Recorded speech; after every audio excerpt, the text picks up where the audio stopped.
দেখেন এখানে আমরা বেগুন দিয়ে, মাছ দিয়ে, আলু দিয়ে রান্না করছি, এখানে খিচুড়ি রান্না করছি, ডিম ভুনা করছি, এখানে মুরগির মাংস রান্না করছি, এখানে মাছ ভাজি করছি, বেগুন ভাজি করছি, ডিম ভাজি করছি।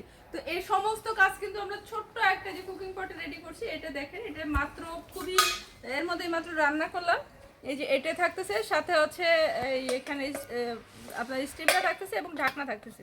এখন আমরা মাংস রান্না করব একটা কুকিং পটের মধ্যে। এখানে বেগুন ভাজি দিয়ে দিব, আর একটা কুকিং পটের মধ্যে 3টা বেগুন দিয়ে দিয়েছি, বড় বড় বেগুন। আমরা পাশেরটায় সবজি রান্না করব, সবজির মশলাগুলো কষায় নিচ্ছি। এখানে চাল দিয়ে দিলাম, খিচুড়ির চাল, একটু নেড়ে চেড়ে নিব সুন্দর করে। সবজিগুলো দিয়ে দিলাম, সুন্দর করে একটু কষায় নিব যাতে টেস্টটা ভালো আসে। এখানে আমরা চালটা ভালো করে কষায় নিচ্ছি, একটু মশলা টশলা দিয়ে নিচ্ছি খিচুড়ির মধ্যে, যাতে খিচুড়ির স্বাদটা একটু সুন্দর হয়, বাসার খিচুড়ির মতো হয়। তারপরে আমরা এখানে পানি দিয়ে দিলাম, পানি দিয়ে এটা ঢেকে দিব আমরা। খিচুড়িটা হয়ে যাবে। উপরে ডিম দিয়ে দিলাম, ডিম সেদ্ধ করার জন্য। এখন আমরা যেটা করব, আমরা বেগুনটা এপাশে প্রায় হয়ে গেছে, আমাদের বেগুনটা অলমোস্ট হয়ে গেছে। বেগুনটা দেখেন একেবারে পারফেক্ট। এখানে আমরা সবজিটা একটু নেড়ে ছেড়ে নিলাম, মাংসটা একটু কষায় নিলাম, বেগুনগুলো উঠে ফেলতেছি। বেগুনগুলো দেখেন কতটা পারফেক্ট হয়েছে, কোথাও ভাঙে নাই, একেবারে পারফেক্ট। খুব সামান্য তেলে, ওই তেলে আমরা আবার মাছ ভাজি করে নিব।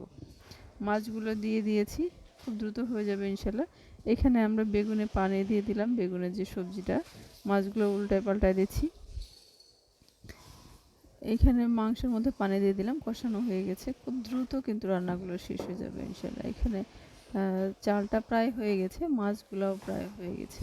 মাছ ভাজিটা দিয়ে আমরা বেগুন দিয়ে রান্না করব একসাথে। মাছ ভাজিটা উঠায় রাখলাম, এটা দিয়ে আমরা বেগুন দিয়ে রান্না করব।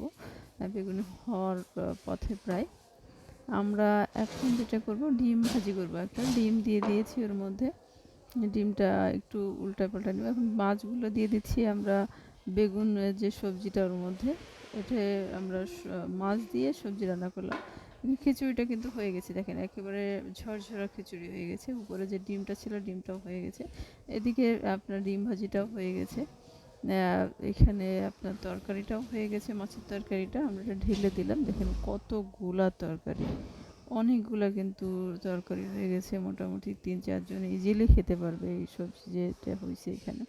খিচুড়িটাও দেখেন, খিচুড়িও কিন্তু অনেকগুলা, 2 জন অনায়াসে পেট ভরে খেতে পারবে। তো আমরা এখন মাংসটা ঢেলে দিলাম। এই সুন্দর কুকিং সেটটা যারা এখনই অর্ডার করতে যাচ্ছেন, দ্রুত অর্ডার করে ফেলুন। আল্লাহ হাফেজ।